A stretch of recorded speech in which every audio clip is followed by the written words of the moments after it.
Bonjour à tous. Un moment de philo que j'ai intitulé « Peut-on avoir raison d'avoir tort ?» Alors tout d'abord, si vous n'êtes pas abonné à la chaîne, n'hésitez pas à le faire en cliquant sur le bouton « S'abonner » qui est juste en dessous de la vidéo. N'hésitez pas non plus à laisser un commentaire. C'est toujours intéressant d'avoir un retour sur son propre travail. Alors peut-on avoir raison d'avoir tort ? C'est une pastille que j'ai intitulée en référence et aussi en hommage à un grand philosophe anglais du XVIIe siècle qui est John Locke. Alors John Locke, c'est l'auteur d'un essai très célèbre, Essai sur l'entendement humain, pardonnez mon accent, Essay on Human Understanding. C'est un ouvrage qui est apparu en 1690, donc à la fin du XVIIe. Entendement, ça veut dire raison, et en l'occurrence, ça renvoie à la raison humaine. Pour vous donner un petit peu une idée du contexte intellectuel anglais de l'époque, on est quelques années après la parution faite par Newton de son livre majeur, Principes mathématiques de la philosophie naturelle. Vous savez, c'est le grand ouvrage où Newton présente de façon synthétique les grands principes de la mécanique classique. Donc on est dans ce contexte intellectuel anglais de la fin du XVIIe. John Locke, pour résumer un petit peu sa démarche intellectuelle et le courant philosophique auquel il appartient, John Locke est un empiriste, c'est un héritier notamment de Francis Bacon, qui est un auteur de la fin du XVIe siècle et du début du XVIIe siècle, qui avait été philosophe et chancelier d'Angleterre. Et la démarche donc intellectuelle de John Locke, c'est d'expliquer la genèse des idées de l'esprit à partir de l'expérience. Alors, pour ce qui nous concerne, je vais commencer par une distinction importante entre deux domaines de la connaissance humaine, une distinction que fait John Locke et qui va nous servir pour traiter cette question.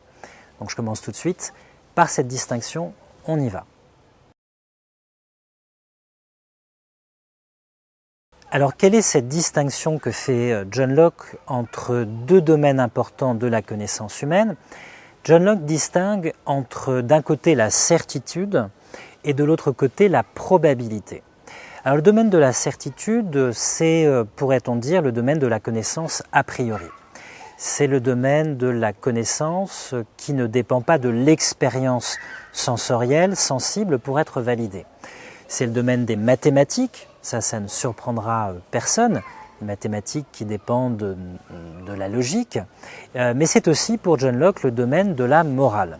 Parce que John Locke pense que la morale est susceptible d'atteindre une certitude, une connaissance absolue.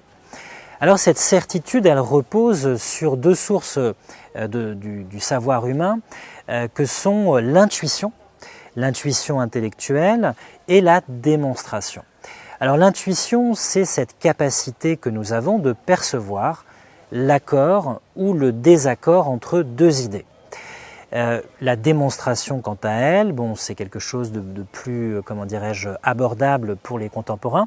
C'est le fait, en partant d'un principe, d'une hypothèse, d'une proposition, c'est-à-dire en partant d'une idée ou d'un accord entre deux idées, c'est le fait, par des liens logiques, d'aboutir à une conclusion qui s'impose par une relation d'idées qui nous fait passer d'une étape à l'autre de la démonstration. Et à chaque étape, c'est toujours l'intuition qui nous guide dans cette perception de l'accord ou du désaccord entre les idées qui sont convoquées pour cet argumentaire ou pour cette démonstration. Je vous prends un exemple. Si on définit le vol comme étant une usurpation de la propriété de quelqu'un, de la propriété d'autrui, et si je vous dis la phrase « Dans une société où il n'existe pas de propriété, il n'y a pas de vol », vous voyez bien que c'est une vérité certaine, c'est une vérité absolue qui ne dépend pas d'une vérification par l'expérience, d'une reconnaissance sensible, d'une observation. Pourquoi ? Parce que cette vérité qui est énoncée par la proposition, elle dépend elle dépend, non pas presque, mais elle dépend même totalement de la définition de ce qu'est le vol. Si le vol, pour être défini, dépend de la notion de propriété, et si dans une société il n'y a pas de propriété privée, alors par définition, il ne peut pas y avoir de vol. C'est une vérité certaine, c'est une vérité absolue, qui est de l'ordre de la morale, pas de l'ordre des mathématiques, et elle ne dépend pas d'une confirmation, d'une corroboration par l'expérience. Voilà pour ce domaine de la certitude. Alors de l'autre côté, on a le domaine de la probabilité. Il y a un hélicoptère qui passe. C'est pas la première fois d'ailleurs dans l'une de mes vidéos, j'ai l'impression que je les attire un petit peu. Alors en face donc de ce domaine de la certitude, il y a le domaine de la probabilité. Alors le domaine de la probabilité, sur quoi porte-t-il ? Il concerne les faits, les événements, les réalités naturelles, les phénomènes physiques, les choses de la nature, bref, ce qui arrive, ou ce qui peut arriver, ou ce qui a supposément, ce qui s'est supposément produit, ce qui est advenu. Ce domaine de la probabilité, il va évidemment du très très probable, de l'extrêmement probable, du quasi certain au très improbable. L'extrêmement probable, c'est par exemple une vérité physique. J'ai évoqué Newton au début de la vidéo. Si je prends une pomme et que je la laisse tomber, en tout cas que je la lâche dans l'air, selon 99,99999% de chance, d'après tout le cours de l'expérience humaine, qui est un cours uniforme, la pomme va tomber. Tout le monde en est certain ou quasi certain. Évidemment, cette vérité scientifique qui dépend du principe de la gravitation, en tout cas qui dépend de la notion de gravité, elle est toujours remise en question, remise en jeu par l'expérience, puisqu'elle est toujours à confirmer, à corroborer par l'expérience. C'est toujours la conformité d'une théorie, d'une hypothèse ou d'une proposition avec l'expérience qui constitue sa vérité. Donc cette connaissance, elle peut aller jusqu'au jusqu'à l'extrêmement probable, jusqu'au quasi certain, mais elle n'est pas une certitude, c'est pas un savoir a priori, elle dépend quand même d'une confirmation par l'expérience sensible, l'expérience sensorielle. Alors ce domaine des probabilités, il est extrêmement vaste parce qu'il correspond à tous les récits auxquels on peut croire, concernant les faits, les choses qui sont advenues. Il correspond à toutes les propositions, toutes les hypothèses qu'on peut faire sur le domaine de la réalité. Alors je disais qu'il dépend de notre expérience sensible. Notre expérience sensible, c'est évidemment notre expérience sensorielle, hein. C'est évidemment une source de savoir, mais elle est très limitée. Si on se limitait uniquement à ce que nous font percevoir nos propres sens, notre connaissance du monde serait extrêmement réduite. Ce sont, comme je l'ai dit, les récits, l'apprentissage, l'éducation, la culture, l'instruction, les choses que l'on voit, que l'on entend, qui permettent d'étendre notre connaissance du monde au-delà du périmètre de nos seules expériences sensibles. Donc, par exemple, c'est le savoir de l'histoire, de la géographie, des sciences humaines, et même des sciences. Quand on ouvre un manuel de chimie, on n'a pas fait toutes les expériences de chimie. Évidemment, quand on lit le livre, ça passe par notre expérience sensible. Quand on écoute un cours, ça passe par la perception sensible de l'audition. On regarde le tableau noir, etc.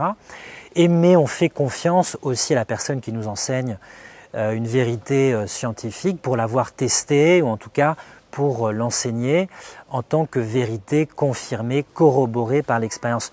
On n'a pas fait toutes les expériences du monde pour confirmer toutes les propriétés de chimie, de physiologie qu'on peut nous apprendre à l'école. Donc voilà, deux grands domaines de la connaissance humaine. D'un côté la certitude, de l'autre côté la probabilité.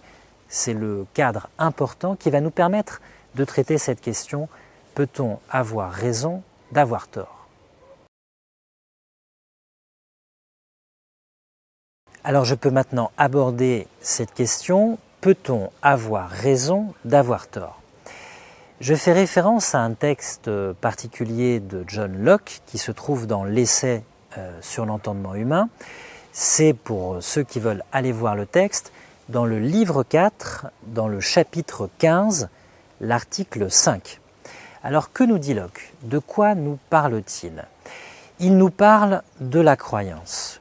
Et il nous dit la chose suivante, on accorde notre croyance à un fait, à une idée, à une théorie, à un récit, en fonction de sa vraisemblance. Vous voyez qu'on est dans le domaine des probabilités et pas de la certitude. On est dans le domaine qui concerne les faits, les événements, les choses qui peuvent se produire, qui se sont produites ou qui se sont supposément produites.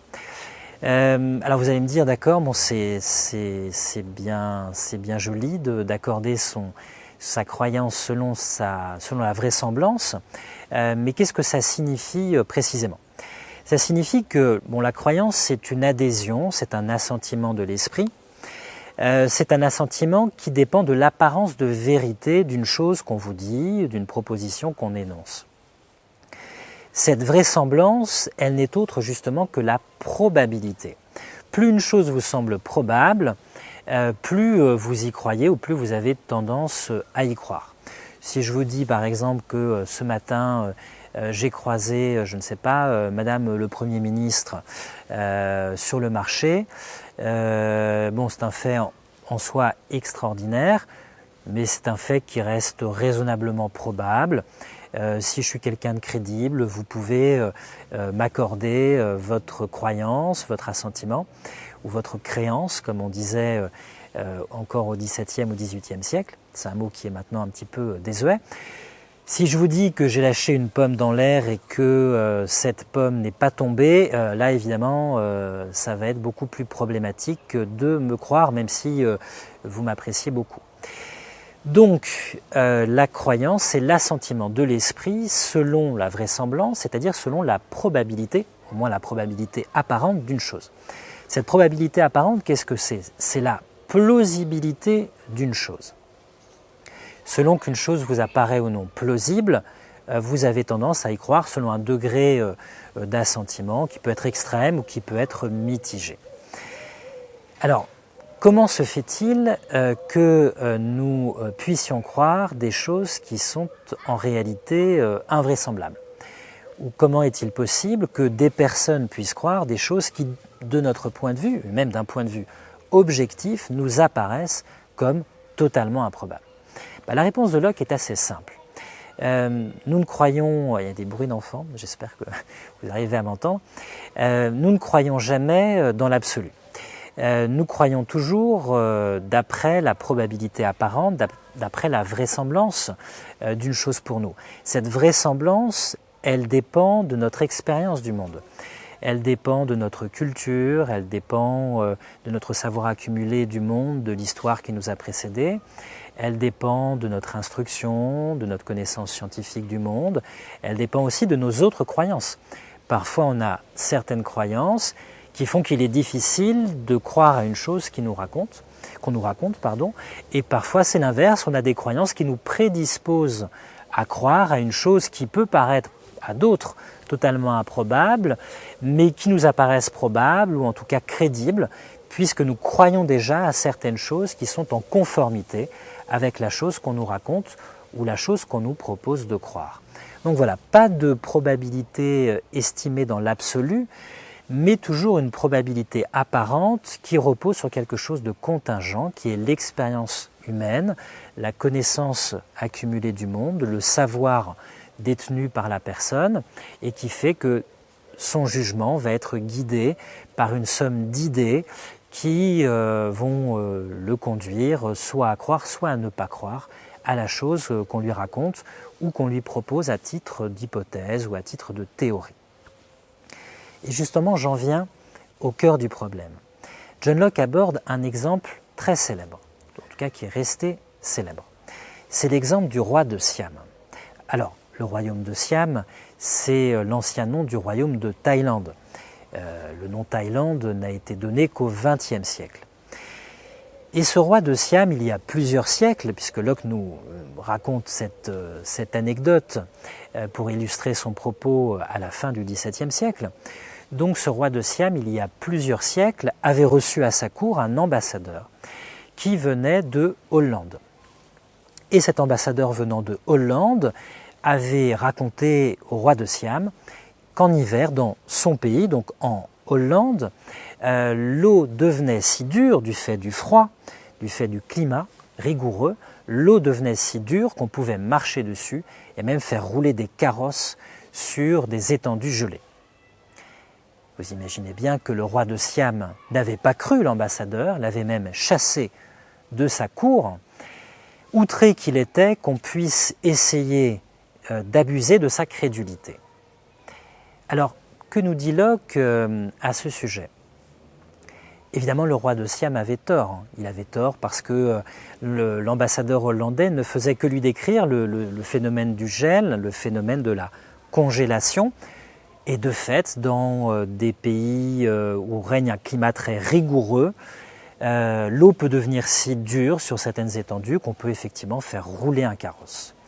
Donc effectivement, le roi de Siam avait tort. Mais en même temps, il avait raison. Il avait raison pourquoi ? Parce que d'après le cours de son expérience et le cours de l'expérience de toutes les générations qui l'avaient précédé, d'après sa connaissance accumulée de l'eau et des phénomènes aqueux, il n'était pas vraisemblable d'admettre que l'eau pût devenir si dure qu'elle permit à un carrosse de lui rouler dessus. Alors pourquoi cela ? Parce que l'eau a un comportement qu'on appelle non analogique. Ça veut dire quoi ? Ça veut dire que l'eau ne se comporte pas de façon analogue selon tous les degrés de température. Évidemment, l'eau apparaît liquide au-dessus de 0 degré, dans le cas idéal où 0 degré représente le point de congélation, et tout d'un coup, l'eau change de nature, se transforme, c'est même une métamorphose, une transmutation pourrait-on dire, et devient dure, elle change pas simplement d'aspect, mais elle change presque de qualité essentielle, en apparence. Et ce changement constitue une rupture brutale du cours de l'expérience. C'est une rupture du cours uniforme de l'expérience de l'eau qu'on a à des températures qui sont plus clémentes. Et ce point de congélation, cette rupture, elle ne peut évidemment pas s'anticiper par la pure réflexion, par le pur raisonnement a priori. Vous savez, par ce domaine de la certitude dont je vous ai parlé. Il faut l'expérience pour constater que l'eau, à un moment, de fait, se congèle. Alors, il y a en plus des circonstances tout à fait particulières que la science nous a apprises au sujet de l'eau. Le point de congélation de l'eau dépend du taux de salinité de l'eau. Par exemple, une eau qui a un taux de salinité de 23% a un point de congélation qui est très bas, qui n'est pas 0 degré, mais qui est moins 21 degrés. On peut même faire descendre théoriquement le point de congélation de l'eau très très bas, jusqu'à moins 38 degrés. Et tout récemment, en 2021, des chercheurs de l'université de Houston aux États-Unis ont montré qu'on pouvait faire descendre le point de congélation de l'eau à moins 44 degrés. Ça va presque dans le sens du roi de Siam qui ne pouvait pas croire que l'eau pût changer de nature pour passer de l'état liquide à l'état solide. Alors que nous apprend cet exemple célèbre du roi de Siam ? C'est qu'on peut avoir raison d'avoir tort.